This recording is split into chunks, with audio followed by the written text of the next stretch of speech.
Okay, we've covered what ESTF is, how you can use it, what the expenses are, who's eligible, and now let's talk about the specific application process for this upcoming school year. Whether you are in those priority groups or if you are a current family and you want to renew participation for the upcoming school year, what does that look like? So here's what you need to know. These are the three websites where you're going to get all the information about applications, when to apply, the application link. If you do not take notes on anything else in this presentation, take notes on this slide, take a picture of it with your phone. These are the websites to know. Is our website SC School Choice, the official Department of Education ESTF website, and the Outbridge SC website. Those are going to be your big resource pages for applications and for using the scholarship in general. So I'll give you just a second. Make sure everybody's got that one down.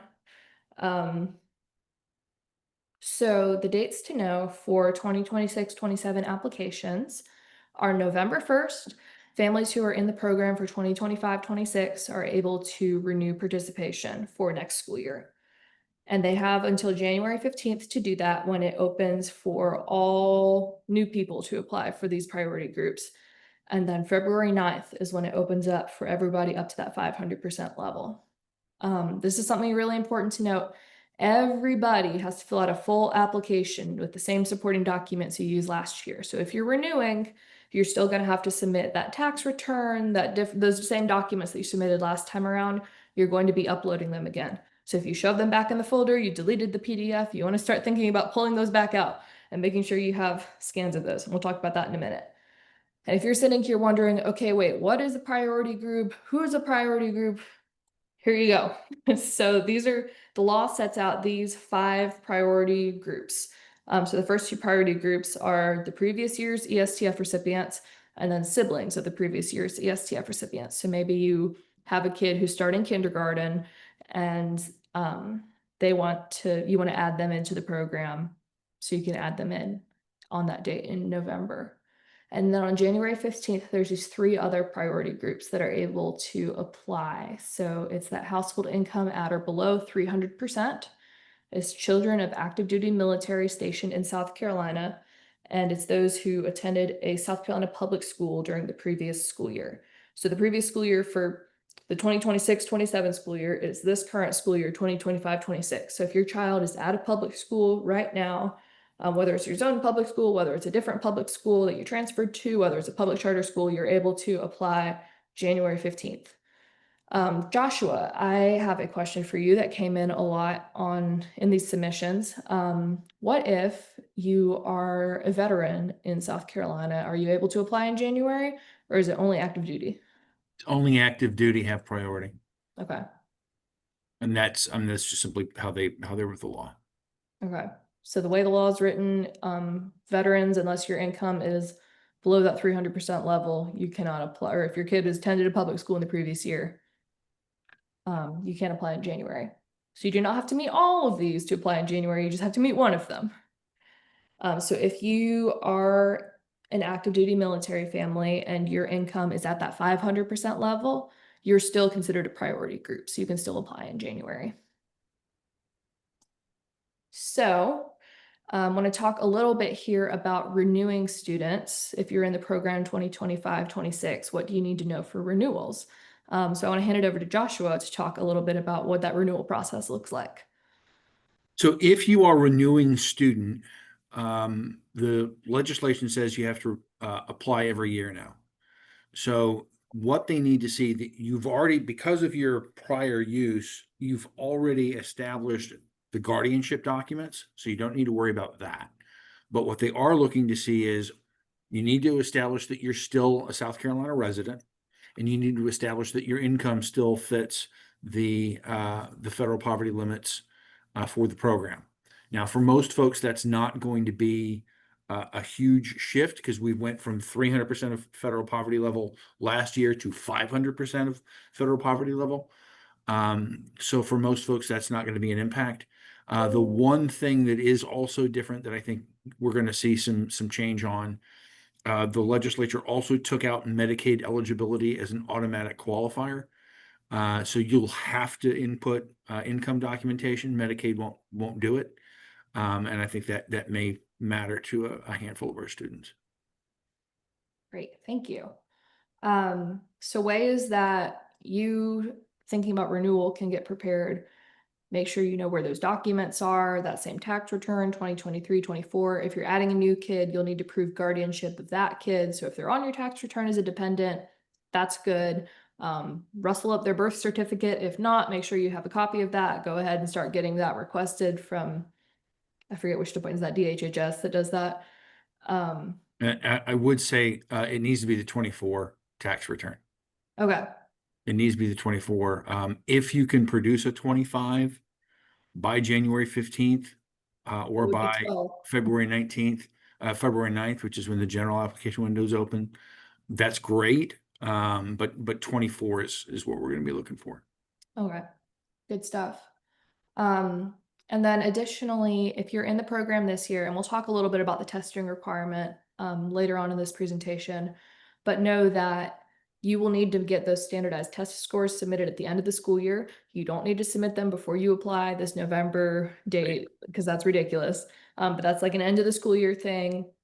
If you want your account to go live for the 2026-27 school year, you're going to have to make sure that those test scores are turned in. So just talk to your school about that. If you're in a private school, make sure that you have a plan, whether they are sending it or you are sending it, make sure it's clearly communicated who is submitting that test. And if you're doing one of the different education options, make sure that you have your kid, a testing plan for your kid, and you're prepared to submit those tests yourself. So that's details about renewing students. If any of you guys are very confused about what group you fall in, when you should apply, we have a really easy quiz that you can do if you go to getyouresa.com. It'll ask you a couple questions about your income, about different, household number, that kind of thing, and it'll walk you through when you're eligible, when you should apply, what that looks like. So please, if you do not know, go take this quiz. It will help you a lot. So when you're thinking about how to make sure you prepare in advance to receive the application link, that you're ready to click it and go ASAP when the application opens, here's a couple things you can do. First thing is, here's my shameless plug, sign up for our email list. I will email you the application link ASAP as soon as it goes live.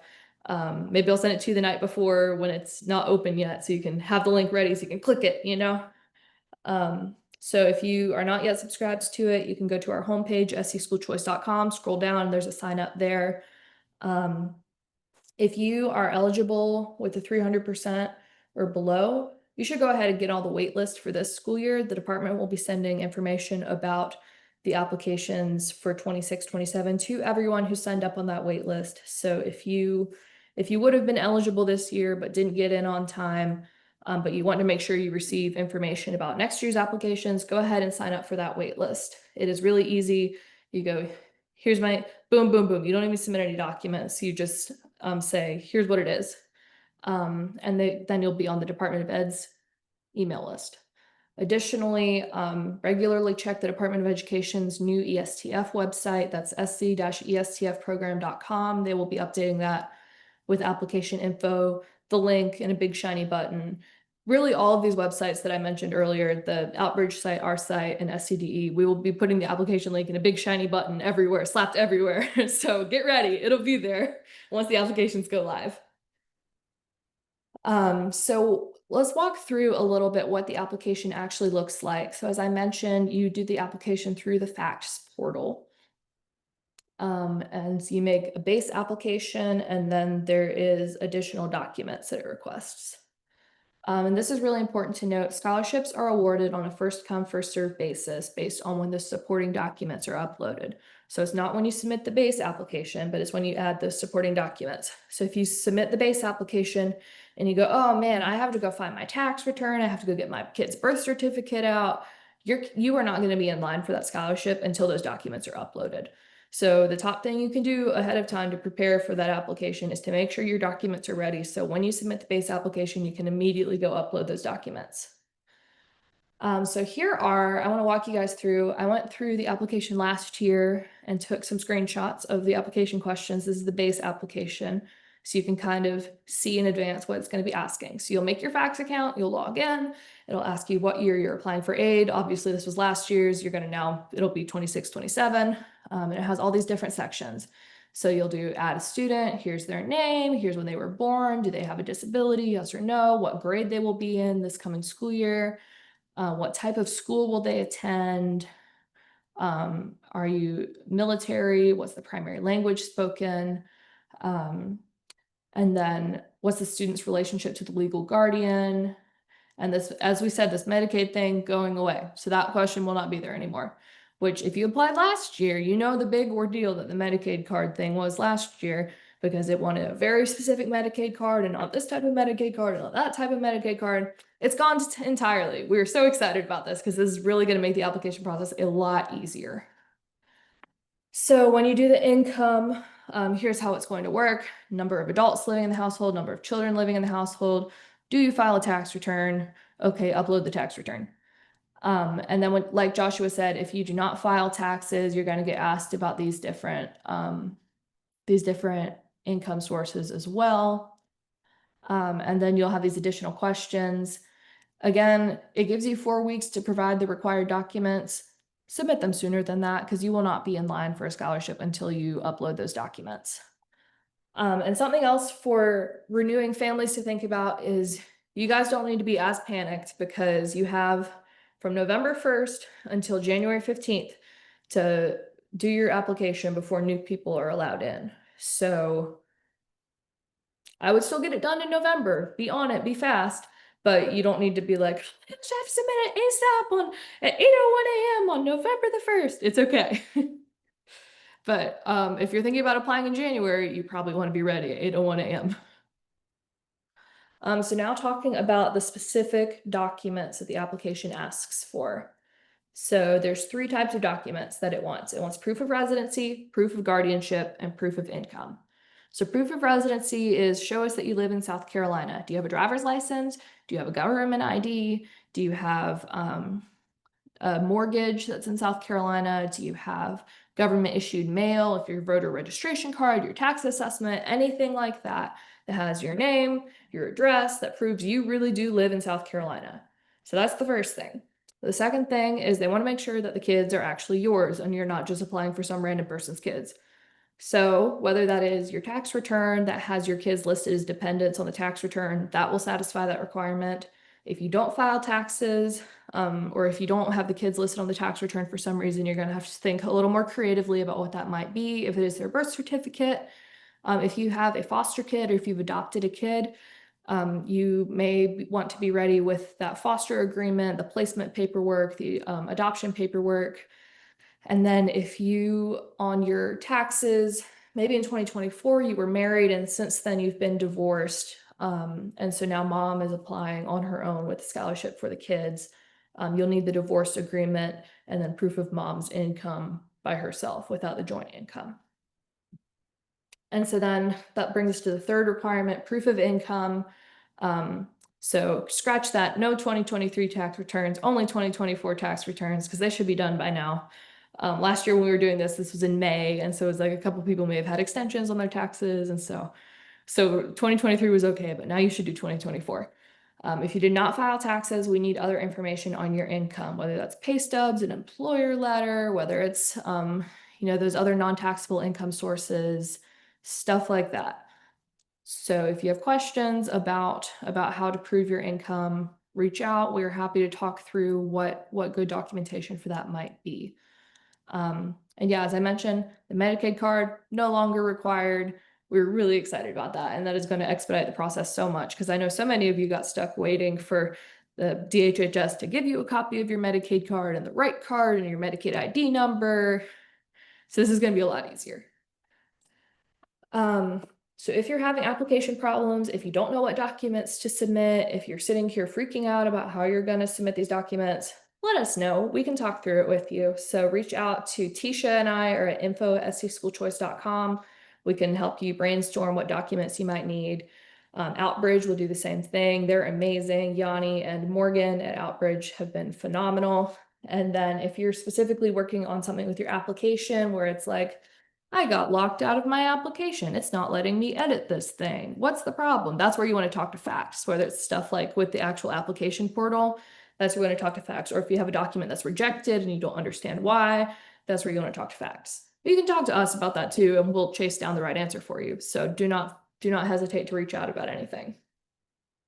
So after you apply, Joshua, is this timeline still about right for this year? I know last year we said give the department 2 weeks to process the application. Is that about what we're shooting for this coming year? That's about what we're shooting for. The legal requirement is 30 days.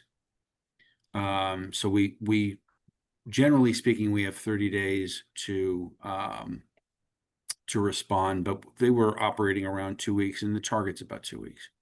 Great. So you can check that list of education service providers if you want to start planning for this next school year. If you're thinking about applying for admission for one of these schools where you can use the scholarship, go ahead and start that process because maybe their deadlines are a lot sooner than the ESTF deadline. So just start thinking about that. And the department will send you an email if you have been found eligible. And if all your documents say, okay, you meet the requirements, yes, you're good. And if they're, we talked about the program being capped at 15,000 for now. There will be a wait list, and we have seen movement off the wait list this year, whether it was people that didn't submit that testing requirement that I talked about, or whether it's somebody who said, oh, actually, I changed my mind. I don't want to send my child to a school that's not my zone public school. So there's a lot of different reasons there's movement on the wait list. So if you get on the wait list, don't panic. It might not be the end of the world. So this is a little bit where we want to talk about the number of scholarships. So right now there are 15,000 guaranteed scholarships. That's what state law says. But it does allow state legislators in their annual budget to add more than that. Joshua, do you have anything to add on that? The law says 15,000 at least. Yeah. So it'll have to be done during the budget, and we're not going to know till the spring. Yeah. And so if you are outside that 15,000 and you're sitting on the wait list, it may be later in the springtime till we know for sure if they're going to meet more than 15,000 scholarships. I would still say that applying and being on the wait list shows that there's demand for the program. So legislators might be more inclined to increase the number of scholarships, but obviously I'm not a mind reader of the state legislators. I wish I was, but I am not. So just plan accordingly. I'm glad I'm not. Yeah. I'm not sure. I'm not sure I want to know how legislators think. Just Touche. So if you're watching this and thinking about, wow, if there is limited scholarships, how can I make sure that my kid gets one? How can I make sure that my application will be processed smoothly and quickly and I can get it all in on time? This is what you need to know. You need to think about having your documents ahead of time ready. You can submit like a JPEG, take a picture with your phone and submit it. But what is better is to have it as a PDF. That's going to process faster in the computerized system. It will go a lot smoother if you have the PDF. So if you don't know how to scan to a PDF, take it to your library. They'll help you scan it. Take it to your school. They'll probably help you scan it. You can also scan it. There's a lot of apps on your phone that you can use to scan stuff as a PDF. So do some Googling about that. If you have issues, give us a call. We'll talk you through it. But get those ready. If you don't have a driver's license, go get a free government ID card to submit for your proof of residency. If your name is, or if you are going to submit a utility bill, but your name is not on the utility bill, maybe you live with your mom and her name's on the utility bill, get your name put on the utility bill so you can submit that. So just start thinking about, okay, what am I going to use for that? And how can I get that ready? And how can I have that in a folder on my computer ready to submit? So same thing with proof of guardianship. Is your child on the tax returns? Are you submitting the tax returns? And if not, can you get a copy of their birth certificate? Do you have their adoption paperwork, their foster paperwork on standby? So get ready for that. For proof of income, make sure that your taxes are ready for 2024 and that you have a copy of your whole 1040 that includes dependents' names on it so that it meets that guardianship requirement as well. And if you don't have you don't file taxes, You're really going to have to start thinking about what other documents will prove your income, whether that's your pay stubs, your documentation of your salary, whether it's different sources of income, what kind of documents you need for that, whether it's a housing stipend, stuff like that. If you're not sure if a document will count or not, if you are sitting here really racking your brain, don't panic. Let us know. We will brainstorm it with you. We can help you prep ahead of time so you're ready to submit those documents as soon as the application opens.